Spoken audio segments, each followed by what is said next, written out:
অদ্ভুত বাস্তব দুই প্রাণীর গল্প, তেলাপোকা আর মাছি। আর কিভাবে তারা মাথা ছাড়া টিকে থাকতে পারে, চলুন তবে জেনে আসি। ভিডিওটি শুরু করা যাক। তেলাপোকা আমাদের ঘরের নয়তো শত্রু, কিন্তু জানেন কি, এর মাথা কেটে ফেলা হলেও এটি 7 থেকে 8 দিন পর্যন্ত বেঁচে থাকতে পারে। কারণ কি? তেলাপোকার রক্তচাপ খুব কম, তাই মাথা হারালেও শরীরে হঠাৎ করে রক্তক্ষরণ হয় না। এর নাড়িভুঁড়ি ও শ্বাস প্রশ্বাসের ব্যবস্থা ছাড়ানো থাকে শরীর জুড়ে, যা ট্রকিয়া নামে পরিচিত।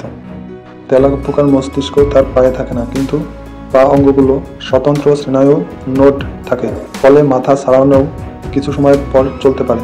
খাবার না পাওয়ার কারণে অবশেষে পানি শূন্যতা থেকে মারা যায়। মাছি, যাকে আমরা সাধারণভাবে খুব বিরক্তিকর ভাবি, সেই ছোট প্রাণীটির জীবনেও লুকিয়ে আছে মাথাবিহীন বিস্ময়। কীভাবে বেঁচে থাকতে পারে মাথা ছাড়া? মাথা হারানোর পরও মাছির দেহে কিছুক্ষণ নড়াচড়া করে। এটি রিফ্লেক্স মুভমেন্টের কারণে।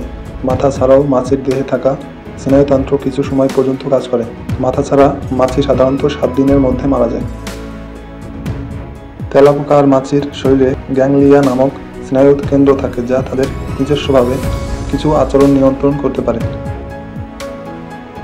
এরকম রহস্যময় ও আনকমন ভিডিও পেতে আমাদের চ্যানেলটি সাবস্ক্রাইব করুন। ভিডিওটি শেষ পর্যন্ত দেখার জন্য ধন্যবাদ।